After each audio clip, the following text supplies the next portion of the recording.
Hoje vamos dar prosseguimento à nossa aula de análise de texto poético, que exige um procedimento específico. O nome está dizendo, é uma análise. Como uma análise científica, você precisa decompor o todo em seus elementos. Assim como faz o bioquímico quando faz um exame de sangue. Cada elemento tem que ser destacado do todo e analisado. Assim nós fazemos na análise de texto. Todo texto poético se compõe de 3 camadas. A camada semântica, que é a camada que trata dos sentidos, do significado das palavras, a camada fonética e a camada morfossintática, morfologia e sintaxe. Esse texto se presta de maneira espetacular à análise desses 3 aspectos do texto poético. Comecemos pela camada mais simples, que é a camada semântica.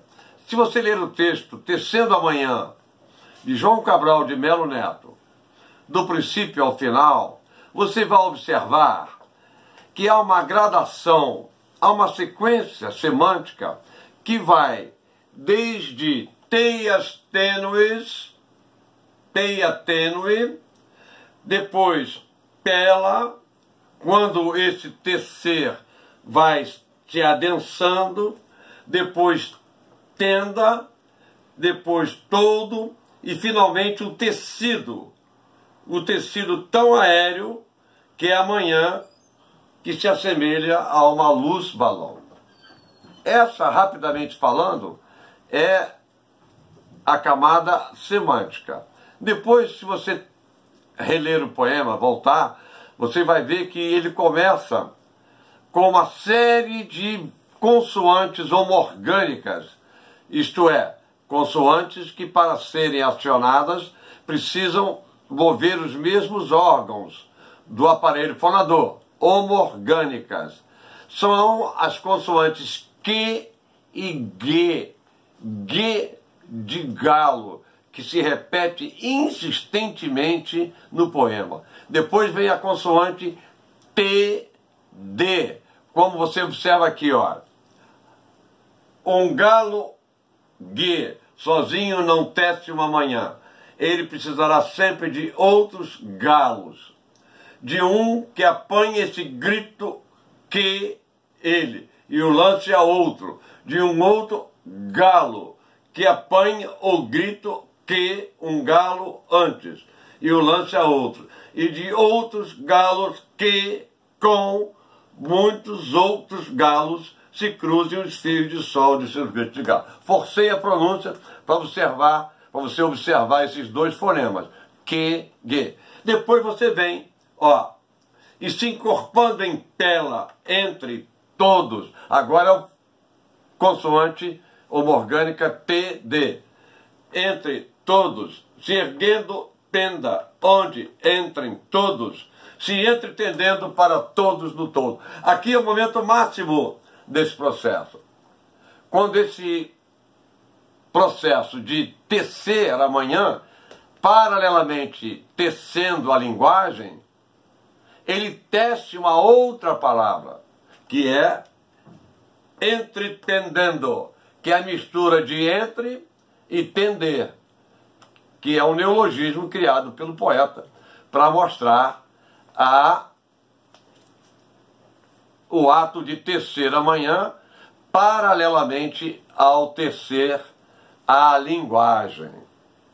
Bom, depois, se você observar a morfossintaxe, principalmente a sintaxe, você vai ver que há uma sintaxe diferente aqui. Há uma quebra do elo sintático quando ele diz de um que apanha esse grito que ele. De um o quê? De um galo que apanha esse grito que um outro galo lançou. E aí há um jogo sintático muito peculiar deste poema, que para ser melhor compreendido precisa ser analisado com mais detalhes.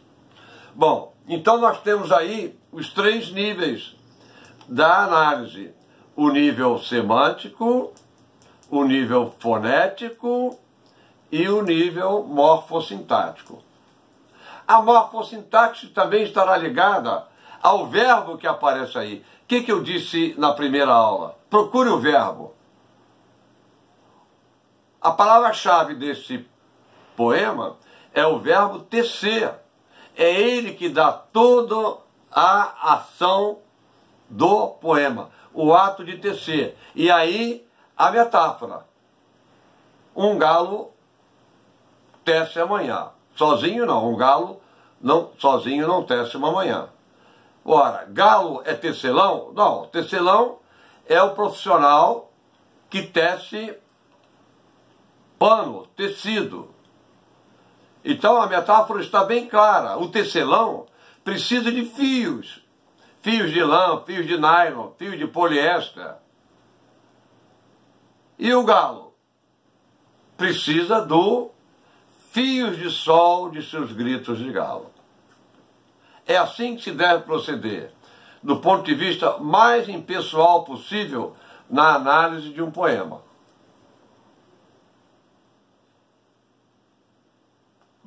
Até a próxima aula.